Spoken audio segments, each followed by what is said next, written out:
राधे राधे दोस्तों। आज अनंत चतुर्दशी है। अनंत चतुर्दशी की आप सभी को हमारी ओर से बहुत बहुत शुभकामनाएं। हिंदू धर्म में अनंत चतुर्दशी का बहुत महत्व है। इसे अनंत चौदस के नाम से भी जाना जाता है। इस दिन भगवान विष्णु के अनंत रूप की पूजा की जाती है। भाद्रपद मास में शुक्ल पक्ष की चतुर्दशी को अनंत चतुर्दशी कहा जाता है। इस दिन व्रत रखने और अनंत सूत्र को बांधने से जीवन की सभी समस्याओं से मुक्ति मिलती है। इस दिन कई जगहों पर धार्मिक झांकियां निकाली जाती हैं। अनंत चतुर्दशी पर भगवान विष्णु, यमुना नदी और शेषनाग की पूजा की जाती है। शास्त्रों के अनुसार अनंत चतुर्दशी का व्रत मनुष्य को जीवन के सभी कष्टों से बाहर निकालता है।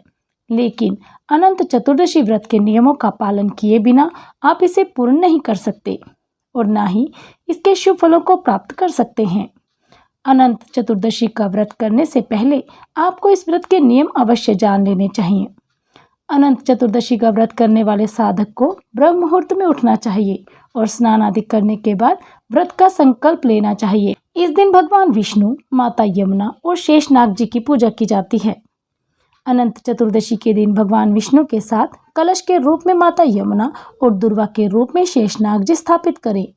इस दिन अनंत सूत्र भी धारण किया जाता है। इसीलिए पूजा के समय 14 गांठों वाला अनंत धागा भगवान विष्णु के चरणों में जरूर रखें। इसके बाद ही इसे धारण करें। अनंत चतुर्दशी के दिन आपको अनंत चतुर्दशी की कथा जरूर सुननी चाहिए। यदि आपने अनंत चतुर्दशी का व्रत किया है तो आपको इस दिन झूठ बिल्कुल भी नहीं बोलना चाहिए और ना ही किसी की निंदा करनी चाहिए।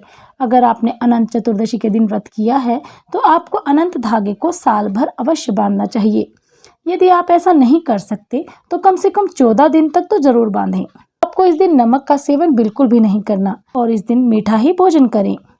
इस दिन आपको सिर्फ एक ही समय भोजन करना चाहिए, क्योंकि अनंत चतुर्दशी के दिन व्रत में केवल पारण के समय ही भोजन किया जाता है। इस दिन आपको निर्धन व्यक्ति और ब्राह्मणों को भोजन कराकर अपने सामर्थ्य के अनुसार दान दक्षिणा भी देनी चाहिए। तो आइए अब सुनते हैं इसकी पूजन विधि। सुबह स्नान कर साफ सुथरे कपड़े पहने, भगवान विष्णु का ध्यान करते हुए व्रत का संकल्प लें। पूजा स्थल पर कलश स्थापित करें। कलश पर कुश से बने अनंत की स्थापना करें। अगर आप चाहें तो भगवान विष्णु की प्रतिमा भी रख सकते हैं। अब एक डोरे को या धागे को कुमकुम, केसर और हल्दी से रंग कर अनंत सूत्र बना लें और उसमें 14 गांठें लगाएं। इस सूत्र को भगवान विष्णु को अर्पित करें। अब भगवान विष्णु और अनंत सूत्र की षोडशोपचार से पूजन करें। पूजन के बाद इस अनंत सूत्र को अपनी बाजू पर धारण करें। इस बात का ध्यान रखें कि अनंत सूत्र पुरुष अपने दाएं हाथ पर और महिलाएं अपने बाएं हाथ पर धारण करें। ऐसा करने के बाद ब्राह्मणों को भोजन कराएं और सपरिवार प्रसाद ग्रहण करें। तो आइए अब सुनते हैं अनंत चतुर्दशी का महत्व क्या है। पौराणिक मान्यताओं के अनुसार महाभारत काल से अनंत चतुर्दशी व्रत की शुरुआत हुई थी। यह भगवान विष्णु का दिन माना जाता है। अनंत भगवान ने सृष्टि के आरंभ में 14 लोकों तल, अतल, वितल, सुतल, तलातल, रसातल, पाताल, भू, भुव, स्वः, जन, तप, सत्य, मह की रचना की थी। इन लोकों का पालन और रक्षा करने के लिए वे स्वयं ही 14 रूपों में प्रकट हुए थे, जिससे वे अनंत प्रतीत होने लगे। इसीलिए अनंत चतुर्दशी का व्रत भगवान विष्णु को प्रसन्न करने और अनंत फल देने वाला है। मान्यता है कि इस दिन व्रत रखने वाले के साथ साथ यदि कोई व्यक्ति भी श्री विष्णु सहस्त्रनाम स्तोत्र का पाठ करता है तो उसकी समस्त मनोकामनाएं पूर्ण होती हैं। धन, धान्य, सुख, संपदा और संतान आदि की कामना से ये व्रत किया जाता है और इस दिन भगवान विष्णु की लोक कथाएं सुनी जाती हैं। तो आइए अब सुनते हैं अनंत चतुर्दशी की कथा। एक बार महाराज युधिष्ठिर ने राजसूय यज्ञ किया। उस यज्ञ मंडप का निर्माण सुंदर तो था ही, अद्भुत भी था। यह यज्ञ मंडप इतना मनोरम था, जल में स्थल और स्थल जल की तरह प्रतीत होता था। बहुत सावधानी करने पर भी बहुत से व्यक्ति उस अद्भुत मंडप में धोखा खा चुके थे। एक बार कहीं से टहलते टहलते दुर्योधन भी उस समय यज्ञ मंडप में आ गए और एक तालाब को स्थल समझकर उसमें गिर गए। द्रौपदी ने यह देखकर अंधों की संतान अंधी कहकर उनका उपहास किया। इससे दुर्योधन चिढ़ गया। यह बात उसके हृदय में बाण के समान लगी। उसके मन में द्वेष उत्पन्न हो गया और उसने पांडवों से बदला लेने की ठान ली। उसके मस्तिष्क में उस अपमान का बदला लेने के विचार उपजने लगे। उसने बदला लेने के लिए पांडवों को द्रुत क्रीड़ा में हराकर उस अपमान का बदला लेने की सोची। उसने पांडवों को जुए में पराजित कर दिया। पराजित होने पर प्रतिज्ञा अनुसार पांडवों को 12 वर्ष के लिए वनवास भोगना पड़ा और वन में रहते हुए पांडव अनेक कष्ट सहते रहे। एक दिन भगवान कृष्ण जब उनसे मिलने गए तब युधिष्ठिर ने उनसे अपना दुख कहा और दुख दूर करने का उपाय पूछा। तब श्री कृष्ण ने कहा, हे युधिष्ठिर, तुम विधि पूर्वक अनंत भगवान का व्रत करो, इससे तुम्हारा सारा संकट दूर हो जाएगा और तुम्हारा खोया हुआ राज्य पुनः प्राप्त हो जाएगा। इस संदर्भ में श्री कृष्ण ने युधिष्ठिर को एक कथा भी सुनाई। वो कथा इस प्रकार से है। प्राचीन काल में सुमंत नाम का एक नेक तपस्वी ब्राह्मण था। उसकी पत्नी का नाम दीक्षा था। उसकी एक परम सुंदरी, धर्मपरायण और ज्योतिर्मयी कन्या थी जिसका नाम सुशीला था। सुशीला जब बड़ी हुई तो उसकी माता दीक्षा की मृत्यु हो गई। पत्नी के मरने के बाद सुमंत ने कर्कशा नामक एक स्त्री से दूसरा विवाह कर लिया।